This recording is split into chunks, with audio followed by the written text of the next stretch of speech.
Taurus, ito na yung month and reading mo. Pero kahit kailan makarating sa ito, timeless reading naman lahat yung mga readings ko rito. Ha? Check na natin itong mga paparating sa'yo. Pahabol bago matapos itong month.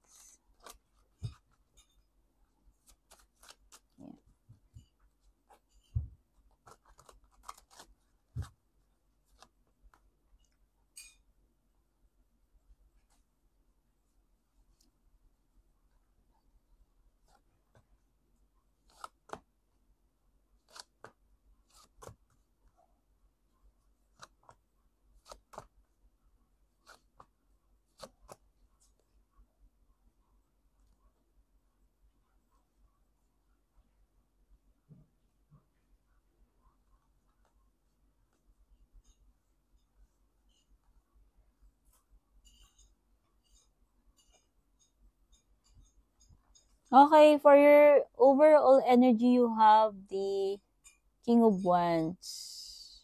Kaya lang reversed position. So, pwedeng iba sa inyo, magkakaroon kayo ng challenges when it comes to yung mga gagawin ninyo. Okay? Could be na yung iba pwedeng sinesecond guess yung sarili nyo, pwedeng nawawalan kayo ng confidence, no? Okay? Or pwedeng hirap kayong mag-perform or pwedeng ayaw ninyong mag-initiate, no? Pwedeng ganun. When it comes to career, financial mo, okay, mukhang may shake up. Something na hindi mo inaasahan paparating. Pwedeng problema yan. Pwedeng pagbabago. Okay? Pero kasi itong tower na to is wake up call eh. Oh, kung i-relate mo to sa pera, pwedeng unexpected na gastusin to. Okay? Ang maganda naman dito, sabihin na natin may shake up. At least, 'di ba, parang may matututunan kang leksyon and mababago mo yung dapat mong baguhin. At ang maganda dyan, meron kang 6 of Swords, which is improvement. Okay? Ito ay indication na, halimbawa, naghahanap ka ng better job. Ito na yun. Kung gusto mong ma-relocate, ito na yun, makakalipat ka. Okay? Kasi pinag-usapan natin dito, financial at career. So, ayan, if ever na, halimbawa, na-tower ka, na-terminate ka, sabihin na natin, nag-resign ka, no? At least, may malilipatan ka na mas better. Meron at meron kang malilipatan. Okay. And, in terms of financial, sabihin natin na mapagastos ka ng malaki, biglaan, nakikita ko naman na marirecover din yun. Kasi mag-i-improve pa rin yung sitwasyong financial mo with the 6 of Swords. So, pagdating naman sa iyong love life, you have 4 of Wands and 7 of Swords. Oh!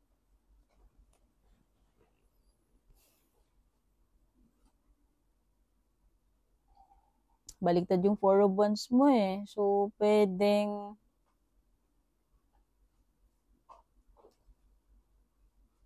I think ito ay lamat sa relationship mo. Tatanungin pagkasira ng relationship. Bakit? Kasi maaari magkaroon ng betrayal with the 7 of Swords or pwedeng tapos na to. Hindi ko alam kasi baliktad eh. Pwedeng tapos na or pwedeng mangyayari pa lang. Pero sabihin na natin na tapos na siya. Parang hirap na ibalik sa dati.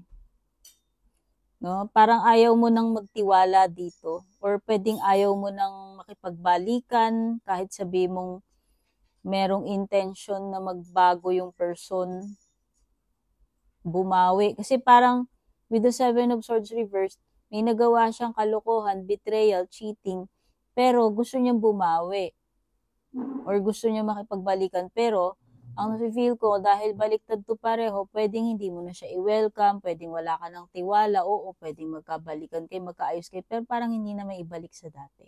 Yun yung energies. Okay?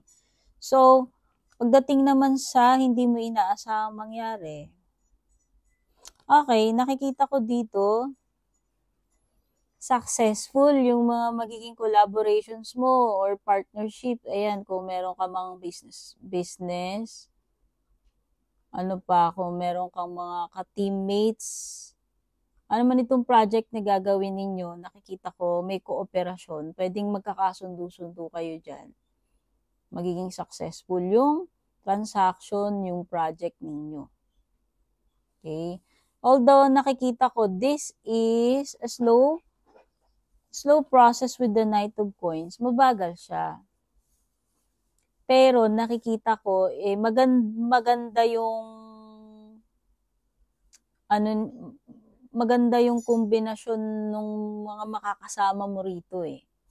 Kaya magiging successful at saka yun nga, pwedeng nagkakasundo-sundo kayo and nagtutulungan kayo. Okay, sa tingin ko matatapos nyo yun, magiging successful. Kaya lang medyo, sabi ko nga mabagal. Okay, yun yung unexpected. Pwedeng akala mo siguro parang wala lang progress, no? Pero actually meron, gumagalaw siya. Oo nga, baka nga alam mo, ito pa yung magbigay sa'yo ng swerte, hindi mo inaasahan. Kasi parang, alam mo yun, marirecognize ka rito eh. Okay? Ito na yung moment mo siguro na mag-stand out, pwedeng ganun. Or makilala ka doon, mabigyan ka ng award, kung ano man yan. Tapos, pagdating naman doon sa, wow, good stuff, or ano man itong magandang mangyayari, marireceive mo.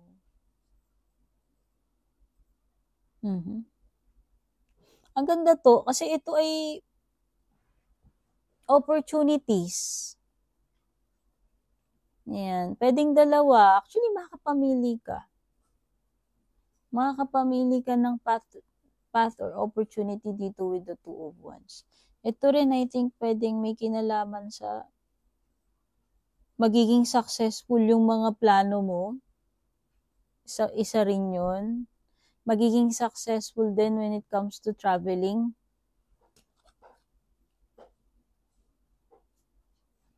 Basta kung ano naman to path na pipiliin mo kasi may dalawa dito eh. May dalawang options ka, opportunities ka, or path. Ano naman piliin mo dyan, magiging successful yan.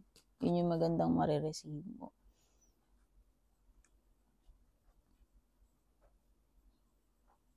Okay. So, sabi ko nga, di ba kanina about money, possible na may problem. O, dito nakikita ko, masosolve yung problem about financial eh. Sabi ko nga eh, kahit mapagastos ka ng malaki doon. Okay? So, mareremedyohan when it comes to dun sa problem sa financial. Okay? Meron lang talagang something dito na mabagal. Okay? Pero it seems na magiging stable naman yan. So, check pa natin ano yung mga paparating sa inyo. Okay, maraming coins dito. Pwedeng may mga earth signs, tsaka fire. Para sa mga zodiac signs. Okay? Taurus, Virgo, Capricorn, Aries, Leo, Sagittarius. Okay. O, may financial pinch talaga, di ba? Sabi ko nga. Pero, dun sa good stuff mo, sa unexpected mo, masusolve yung mga problema na yan when it comes to pera.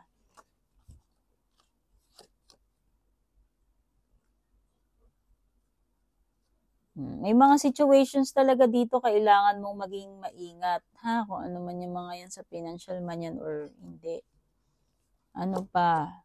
Oh, at least magiging happy ka this month and merong something na ikaka-happy. Oh, may mga new opportunities, panibagong simula sa iyo, new ideas, new prospects. Okay, so yun lang. Take care. God bless, babush.